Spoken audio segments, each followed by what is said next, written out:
So recently I got an opportunity to teach in Thailand.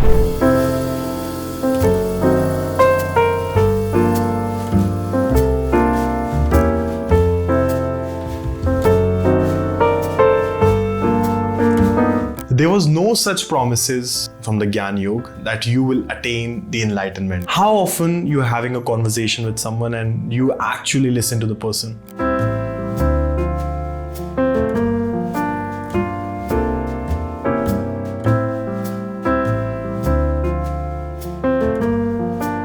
Namaste everyone. So this is me Anuj and welcome back again to my YouTube channel. And it's been so long that I have been able to post anything on this channel due to my recent travels and many other commitments. So recently I got an opportunity to teach in Thailand, and I've already been teaching in India for quite some years. It's been almost 8 years I've been teaching in India, and it's an amazing experience sharing the knowledge of making the other students to become a yoga teacher and just carry the light to amongst everyone and to build up the community. And the experience was completely different when I was in Thailand, because I could have actually given the experience in a very different way. So yeah, it was really amazing. But today I want to talk about something very important, which you and me as a yoga practitioner or as a part of this yoga community. So there's a big rising problem in our yoga community, and I wanted to discuss about with you. So I wanted to start with a small story that I recently met someone, and this person was claiming that they are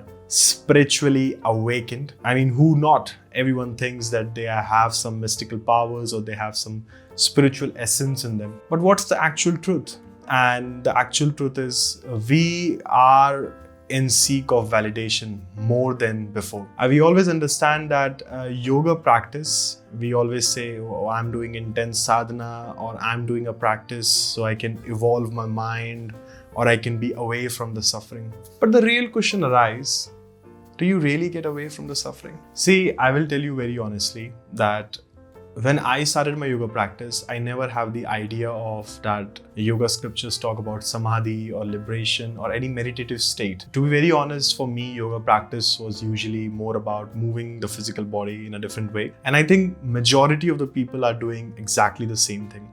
When you are moving your body, you are doing some asanas practice, and basically that's what we consider yoga as. And as when I started growing up, I understand that yoga is not only about moving your body in a hot environment or doing early in the morning or in the evening. It's more than that. It's about lifestyle. It's more about living your way with the moral principles, with the certain personal disciplines in your life. And of course, we all have flaws in ourselves. And we always seek something better because our life is full of suffering and misery and a lot of problems which we are always exposed with. So we always are looking for some methods where we can understand that there must be some escapism. So as a human being, we are always looking to something where we can escape from this particular reality, where we don't have to face our sufferings and problems. But the real question arises, can you actually remove the sufferings and problems in your life? See, when I was studying the scriptures, when I was studying Vedanta, when I was going into the depth of Vedanta, there was no such promises from the scholars, from the Gyan Yoga, that you will attain the enlightenment, or you will start looking different, or you will act different. Because in the end of the day, what really is that you get attached with your ego, right? The moment you get attached with your ego, you start considering yourself that I am a bit superior, okay? When you are good in certain or a particular profession, what you really try to do is you try to say that I'm better in this skill set, or I'm better into this part of structure, or I'm better in doing this, or I'm better doing that. Similarly, in the yoga community, people who are practicing Hatha Yoga, they consider themselves, I'm better than the Ashtanga Vinyasa practitioners. And people who are doing Ashtanga Vinyasa practice, they were saying that I'm better than Hatha Yoga practitioners. People who are doing meditation, they consider themselves that I'm better than people who are just moving their physical body better. People who are reading scriptures, they consider themselves that I'm not stuck into the physical movement of the body. So my question is, why we always feel that void inside, that I wanted to fulfill myself. I need to show that I am far much better than you. Or why am I not just a normal human being? I'm much more than that. Why do we need to make certain statements about ourselves and to the others? When we see these kind of practices like stone healing or fixing my childhood traumas or like I'm a healer, these terms, they are very good if you can really make up to them. But if you're just using these words and you will translate it into a very vague definitions, you're just using for the sake of feeling more superior, I think we should really consider ourselves as a normal human being. Because to be very honest, a lot of philosophers has came into this universe, right? Many philosophers came.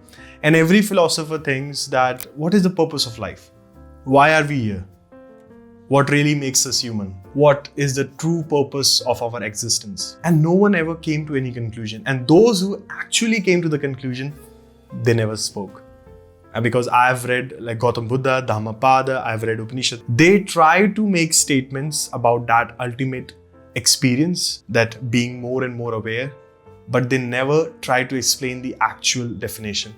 Because, there is a saying like if the person is really wealthy, they never try to disclose their wealth because they are very comfortable, they are very secure with the wealth. The person who is very secure with the relationships, they will never try to disclose or try to tell everyone that I'm in a very amazing relationship. Or they will not showcase themselves or the relations or their wealth in social media because they're already quite secure about it. And all these things, when you started seeking validations, when you started showing, I have this thing and I wanted to display to others, that is somewhere you start feeling insecure about. And I think as a yoga practitioners, we should not make any such claims, especially in this current scenario where everyone is trying to find certain tools or some methods where they can fix their problems in their head. So recently there was this inquiry of one of my students wanted to do and learn about meditation. So I asked that person like, why do you need to practice meditation? And the person responded that because I am not able to excel in my studies. I totally denied because there are other ways to improve your focus and attention. I myself cannot guide or lead someone into meditation because I think meditation is not something where you can sit and force yourself to be into a certain stage of your mind. Okay, it needs to come up. If you are more aware about your surroundings, your presence, your being in the moment, that's a meditative state. What I'm trying to say here is that if you are an insecure person, you will try to display more and more about yourself, who I am. You wanted to tell people about what is me, who is me, where I'm coming from, not just your name. More about your culture, more about your wealth, or more about any identities you are carrying about yourself. How often you are having a conversation with someone and you actually listen to the person? Or you are trying to just wait that person to stop and you will start telling about yourself, isn't it? It happens many a times because we really wanted to show that we are someone. And I think that stage where we really wanted to show or display that we are not normal human being, we are much more than that, we are supernatural, we are into meditative state, we are enlightened souls, I think it's time to stop making these claims. Because as soon as you start making these claims, you will not understand the ultimate practice or the purpose of yoga behind. And there is no harm being a normal person. There is no harm in being a normal human being. Your ego won't satisfy it, I know, but we can all be normal. Make a yoga practice an absolute normal practice. Don't make it as a supernatural, superficial practice.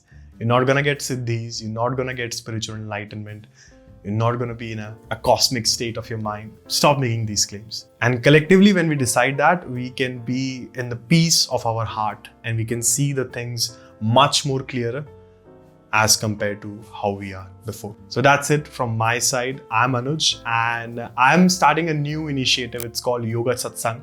If that is something which really excites you, it's completely free and also donation based, where I'm going to teach almost like what I teach in teacher training courses. I'm going to give it for absolutely free because I think yoga should not only be discussed in the physical form, it should discuss more the deeper layers and the scriptures of non-duality or the Yoga Sutras or the different scriptures which are widely available, but yet widely misinterpreted. So if you really like this channel, I would like you to give me a subscribe or a follow button, whatever you feel like, and to share amongst your friends so the yoga cannot be misinterpreted and people can understand the actual meaning of it. That's it from my side. I will see you soon. Thank you.